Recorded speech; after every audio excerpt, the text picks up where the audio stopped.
Sheikh Mehedi finished it in a style. What a cover drive! এবং এই শটের মধ্য দিয়েই বাংলাদেশ আয়ারল্যান্ডের বিপক্ষে দ্বিতীয় ম্যাচে জয়টা নিশ্চিত করেছে। তবে বড় ভূমিকা ছিল আরেক প্রান্তে থাকা মোহাম্মদ সাইফুদ্দিনেরও। দারুণ কিছু বাউন্ডারি তার ব্যাট থেকে এসেছে। সহজ ম্যাচ কঠিন করে কিভাবে জিততে হয় সেটাই বোধহয় বাংলাদেশ একবার করে দেখালো। হবে ভাগ্যিস সাইফুদ্দিন উইকেটে ছিলেন, তিনি শেষ পর্যন্ত বাংলাদেশের জয়টা নিশ্চিত করেছেন।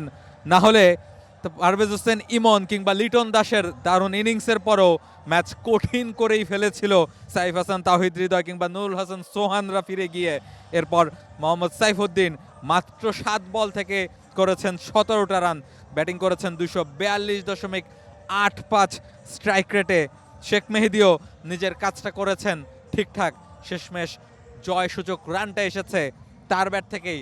তবে তার আগে যে নার্ভের খেলা চট্টগ্রামে হয়েছে সেটা নিশ্চয়ই সমর্থকরা প্রত্যাশা করেননি, কারণ পারভেজ হোসেন ইমন এবং লিটন দাস যেভাবে শুরু করেছিলেন ইনিংসটা, তাতে মনে হচ্ছিল 171 রানের টার্গেট খুব মামুলি একটা টার্গেট, খুব সহজেই হয়তোবা ম্যাচ জিততে যাবে বাংলাদেশ। তবে সেই সহজ টার্গেটও কঠিন হয়েছে যত সময় গড়িয়েছে। সাইফ হাসান ফিরে গেছেন, নুরুল হাসান সোহান ফিরে গেছেন, তাওহিদ হৃদয় ফিরে গেছেন। সেই সময় মনে হচ্ছিল বাংলাদেশ বুঝি ম্যাচটা হেরেই যাচ্ছে, সিরিজটাও বোধহয় হাত থেকে ফসকেই গেল।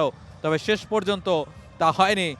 ভাগ্যিস সাইফুদ্দিন এবং শেখ মেহেদী ম্যাচটা শেষ করে আসতে পেরেছেন, বাংলাদেশকে ম্যাচটা জিতিয়ে মাঠ ছাড়তে পেরেছেন।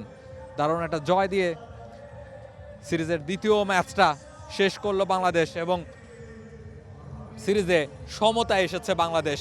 এই সিরিজের সমতায় আসাটা এই ম্যাচে বাংলাদেশের জন্য খুব বেশি জরুরি ছিল।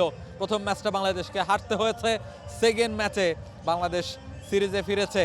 এবার শেষ যে টি-20 ম্যাচ, সেই ম্যাচে নিশ্চয়ই বাংলাদেশ জয় চাইবে। সেই ম্যাচে বাংলাদেশ ম্যাচ জিতে নিশ্চয়ই সিরিজটাও নিজেদের করে নিতে চাইবে। এবং ওয়ার্ল্ড কাপে যাওয়ার আগে যেহেতু এটাই শেষ সিরিজ, ফলে বাংলাদেশের প্লেয়াররাও কে কোন পজিশনে কতখানি ভালো করতে পারেন সেটা আরেকবার প্রমাণ করার সুযোগটা কিন্তু এই সিরিজে তারা পাচ্ছেন। সাইফুদ্দিন যেমন নিজের কাজটা ঠিকঠাক করতে পেরেছেন, শেখ মেহেদী যেমন নিজের কাজটা ঠিকঠাক করতে পারছেন, আজকে বল হাতেও দুর্দান্ত ছিলেন শেখ মেহেদী। ফলে সব মিলিয়ে দারুণ একটা সিরিজে ফেরা বাংলাদেশের জন্য, এবং এই সিরিজে ফেরাটাকে বাংলাদেশ নিশ্চয়ই কন্টিনিউ করতে যাবে। শেষ টি-20 ম্যাচ জিতে, সিরিজ জিতে তারপরেই ঢাকায় ফিরতে চাইবে লিটন দাসের দল। রাহুল রায়, টি স্পোর্টস।